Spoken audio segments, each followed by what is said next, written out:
사도행전 2장 43절에서 47절까지 사람마다 두려워하는데 사도들로 말미암아 기사와 표적이 많이 나타나니 믿는 사람이 다 함께 있어 모든 물건을 서로 통용하고 또 재산과 소유를 팔아 각 사람의 필요를 따라 나눠주며 날마다 마음을 같이하여 성전에 모이기를 힘쓰고 집에서 떡을 떼며 기쁨과 순전한 마음으로 음식을 먹고 하나님을 찬미하며 또 온 백성에게 칭송을 받으니 주께서 구원받는 사람을 날마다 더하게 하시니라. 아멘. 얼마 전 종교의 순위를 매겼습니다. 사람들이 선호하는 종교 순위를 매겨보았더니 불교가 1등이었고 그 다음에 천주교, 그 다음이 기독교였습니다. 매스컴을 통하여서 기독교에 대한 반감들이 계속해서 늘어나고 확산되고 있는 좋지 아니한 상황 속에 놓여 있습니다. 그렇다 할지라도 복음의 역사는 결코 멈추지 말아야 할 것입니다. 사도행전 오늘 본문에 예루살렘 교회 그 성도들이 복음의 역사를 이루며 부흥의 역사를 이루어나가는 그 과정을 통하여서 우리 교회가 또 이 한국교회가 부흥해야 할 길이 무엇인지를 살펴보기를 원합니다. 먼저는 존경받는 사람이 되어져야 합니다. 예루살렘 교회가 예루살렘 사람들로부터 두려움의 대상이 되었습니다. 이 두렵다라는 의미는 존경입니다. 그들은 서로 나누고 돕고 섬기는 모습을 보였습니다. 유대 사람들은 가난합니다. 로마의 지배를 받아서 먹고 사는 것도 힘들고 어려운 사람들입니다. 자신의 삶도 어려운데 그런데 더 가난하고 힘들고 고통 중에 있는 사람들을 돌아보기 위하여서 사도들 앞에 자신들이 가진 것을 다 내놓기 시작하였습니다. 그런 일이 있습니다. 나도 힘든데 내 옆에 쓰러져 가고 힘들고 고통받는 사람이 눈에 들어오더라고 하는 것입니다.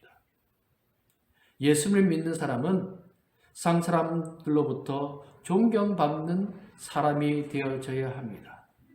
내 옆에 있는 사람이 정말 저 사람은 진짜 예수 믿는 사람, 그런 이야기를 들을 수 있어야 합니다.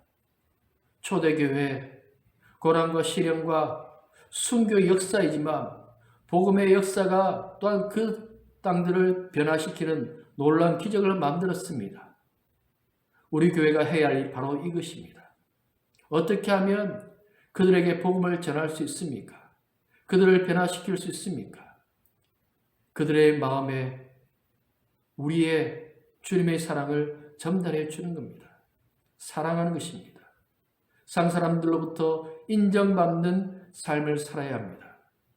가정에서, 직장에서, 어디에서든지 빛과 소금의 칼을 감당하며 예수 믿는 사람의 삶은 다르다라고 하는 칭찬을 들을 수 있는 삶이 지금 우리에게 필요합니다.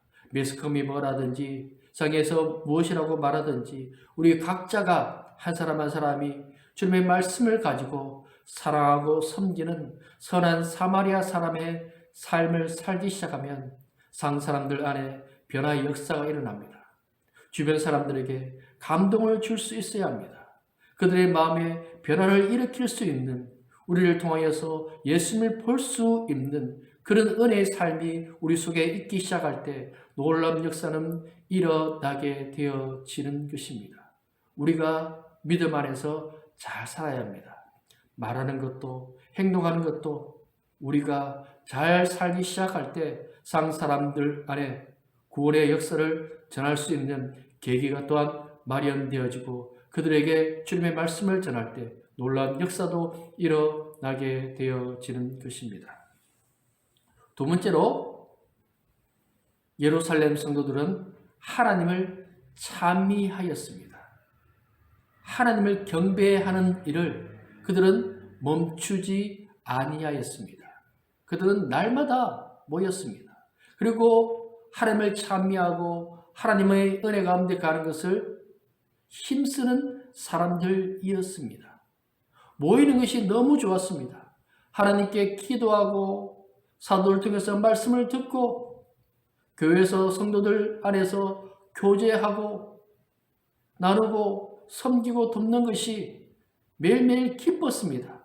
그들은 날마다 함께 하면서 주의 은혜 안에 거하는 삶을 살았습니다. 우리에게 하나님을 향한 마음이 먼저 뜨겁게 일어나야 합니다. 세상 사람들과 좋은 관계를 유지하는 것 맞습니다. 그런데 우리 안에 주님이 없다면 그 모든 것은 헛된 것이 될 뿐입니다. 우리 안에 십자가의 은혜가 있어야 합니다. 예수 그리스도께서 우리를 위해서 십자가에 죽으신 그 놀라운 은혜와 사랑이 우리의 가슴에 넘쳐나야 하는 것입니다. 그런 은혜가 우리 속에 있을 때 또한 준비되어질 때 상과 싸워서 이길 수 있는 믿음의 사람이 되어집니다. 일시적으로 의지적으로 잠깐 살아가고 섬길 수 있으나 꾸준하게 계속해서 이루어지는 것은 쉽지 않은 일입니다. 우리 안에 주님의 마음이 필요합니다. 주님의 은혜가, 주님의 사랑이 필요합니다. 그러려면 공급받아야 합니다. 왜 우리가 주유소에 갑니까? 기름이 떨어졌으니 기름을 채워야지. 말씀으로, 기도로 주님의 은혜를 채워나가는, 회복해 나가는 우리가 되어져야 합니다. 사도들이 기적을 행했다고 멈추었습니까? 아닙니다. 그들은 다시 기도의 자리로 나갔습니다. 기도하러 갔습니다. 기도하러 가는 중에 안전병을 일으키고 기도 중에 고넬료 가정에 가야 한다는 메시지를 또한 듣게 되어집니다. 기도 중에 하나님의 놀라운 은혜를 체험합니다. 우리에게 그런 은혜가 있어야 합니다. 주의 말씀이 있어야 하고 기도가 있어야 합니다. 내가 일하는 것이 아니라 성령께서 일하는 사람이 되어져야 합니다. 성령의 은혜 안에 성령의 능력으로 일하는 사람이 되어질 때 지치지 않게 되어집니다. 샘솟듯 일어나는 성령의 놀라운 은혜가 우리를 붙잡고 더욱 놀라운 일들을 지속적으로 하게끔 만들어 주시는 것입니다. 하나님과 어떤 관계 속에 있습니까? 하나님을 향한 뜨거운 마음이 지금도 여전히 살아있습니까? 그러해야 합니다. 그런 삶이 우리 가운데 있어져야 합니다. 바쁩니다. 먹고 사는 것 바쁩니다. 힘듭니다. 진급해야지요. 돈 더 벌어야지요. 자녀들 키워야지요. 그렇지만 주님의 말씀이 없다면, 기도가 없다면 아무런 은혜가 없습니다. 내가 은혜가 떨어지면요, 내 옆에 사람들에게 주의 말씀을 전할 수 있는 그런 마음이 사라지게 됩니다. 내가 먼저 은혜를 해오게 합니다. 우리가 먼저 은혜 안에 거해야 합니다. 우리가 먼저 주님과 관계가 올바르게 형성되어져야 합니다. 주님 저 살려주세요. 주님 도와주세요. 주님 저 지켜주세요. 그렇게 기도하고 말씀 읽고 아멘, 아멘 맞습니다. 주님 말씀 따르겠습니다. 순종하겠습니다. 그렇게 살겠습니다. 그런 고백이 우리 가운데 터져 나오기 시작할 때 놀라운 역사는 시작되어지는 것입니다. 마지막으로 그렇게 그들이 살았더니 주께서 구원받는 사람을 날마다 더하게 하시니라. 사랑하고 나누고 주의 말씀 앞에 또한 기도하며 모이기를 힘쓰는 삶을 살기 시작할 때 믿는 자가 더해지는 놀라운 일이 일어났습니다. 그들이 사랑하니까요. 사람들이 그들의 모습을 봅니다. 그러다 보니까 믿는 사람이 더해졌습니다. 그들이 기도하고 그들의 말씀 순종하며 그렇게 살았더니 믿는 사람이 다해지는 기적이 일어났습니다. 우리가 잘 살면요, 우리가 믿음 안에서 주님 말씀에 순종하면요, 날마다 믿는 사람이 다해집니다. 현대의 전도는 관계 전도입니다. 관계 전도는 삶입니다. 우리가 어떻게 살아가느냐에 따라서 복음의 열매를 맺을 수도 있고 또 반대의 경우도 될 수 있습니다. 매스컴은 좋지 아니합니다. 우리의 상은 좋지 아니합니다. 초대교회는요, 말씀을 전하면 죽을 수도 있는 그런 상황이었습니다. 그런 열악한 상황 속에서도 날마다 믿는 자가 더해지는 구원의 역사가 일어났습니다. 이때는 예수님에 대한 좋지 아니한 거짓 소문들이 있을 때였습니다. 여전히 예수님을 십자가에 못 박으라고 외쳤던 사람들이 상 속에 주인인 것처럼 행세하고 있던 시대입니다. 그럼에도 불구하고 믿는 사람이 다여지는 기적이 일어났습니다. 성도들이 하나님의 말씀 안에 있었고 성도들이 하나님께 부르짖었습니다. 하나님의 도움을 요청했습니다. 하나님의 은혜를 구했습니다. 하나님의 능력을 구했습니다. 그리고 살았습니다. 믿음으로 살았습니다. 사랑하고 섬기고 돌보는 삶을 살았습니다. 자신도 힘든데 더 어렵고 힘든 사람들 위해서 나누며 베푸는 삶을 살았습니다. 주머니부터 회개하였습니다. 내놓았습니다. 주는 자가 받는 자보다 복되다는 그 주님의 말씀을 실천하는 삶을 살기 시작하였습니다. 그러하였더니 사람들이 저 사람들은 왜 저렇게 살아갈까? 저기에 뭐가 있는데? 그런 마음들이 들기 시작하면서 그들의 말에 귀를 기울였습니다. 우리가 잘 살고 주님의 은혜 가운데 살기 시작할 때 우리의 말에 힘이 있습니다. 우리의 말에 귀를 기울입니다. 우리가 밥 한 번 더 사주고 위로해주고 격려해주고 따뜻하게 안아주고 등 두들겨 주고 그런 모습을 우리 가운데 쓰여야 합니다. 그럴 때 놀라운 역사는 이루어집니다.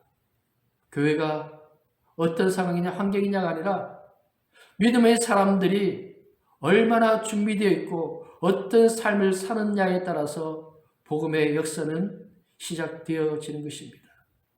우리 교회, 주님의 교회입니다. 작은 교회라 할지라도 주님이 일하시면, 주님이 역사하시면 놀라운 일이 일어납니다. 예루살렘 교회, 안디옥 교회, 주님의 교회이지 않습니까? 주님의 사람들이 준비되어져서 선한 삶으로, 선한 이웃의 삶으로 세상을 바꾸어 나아가기 시작하자 사람들 안에 구원의 역사가 시작되어졌습니다. 우리도 마찬가지입니다. 우리가 예수를 믿는 것은 복음이 있습니다. 이 복음의 확장을 위해서 믿는 사람이 잘 살아야 합니다. 세상 사람들은 예수님을 보지 못합니다. 우리를 봅니다. 우리가 어떻게 살아가는지 봅니다. 어떻게 말하는지 듣습니다. 우리가 잘 살고 그 선한 삶을 통하여서 세상에 선한 영향력을 끼치기 시작하면 그들 안에 감동이 일어나게 되어집니다. 예수 믿는 사람 다르구나. 예수 믿는 사람 진짜구나. 그런 고백들이 그들 속에 나오기 시작하면요. 절반은 되어진 겁니다. 우리가 그런 준비되어진 사람들, 주변에 있는 사람들 더 따뜻하게 찾아가고 함께하기 시작할 때 복음의 열매를 맺을 수 있게 되어지는 것입니다. 더 사랑하기를 원합니다. 더 섬기기를 원합니다. 주의 은혜 안에 있기를 원합니다. 또한 그들 위해서 기도해 주기를 원합니다. 그럴 때 하나님의 놀라운 역사가 올 한 해, 아니 이 상반기에 반드시 복음의 열매로 맺혀질 줄로 믿습니다. 기도하겠습니다. 아버지 하나님 감사합니다. 우리를 사랑하시는 아버지 하나님, 우리 아버지 하나님처럼 사랑하게 하여 주시기 원합니다. 독생자 예수님이 십자가를 시기까지 사랑하셨던 것처럼 사랑하고 섬기고 나누고 돌볼 수 있는 믿음의 사람들이 되게 하여 주옵소서. 아버지의 말씀에 귀를 기울이고 더 감질이 깨어 기도하게 하시고 우리의 선한 삶을 통하여서 이 어지러운 세상에 주의 역사를 또한 나타내는 자가 되게 하여 주시기를 원합니다. 상이 주의 말씀을 맡고 있습니다. 그렇다 할지라도 담대하게 주의 말씀을 전하며 잘 살게 하여 주셔서 빛과 소금의 삶으로 이 땅을 고치며 변화시키며 30배, 60배, 100배의 열매를 거두기를 소망하오니 주님이 함께 하시고 도와주시옵소서. 예수님 이름으로 기도드립니다. 아멘.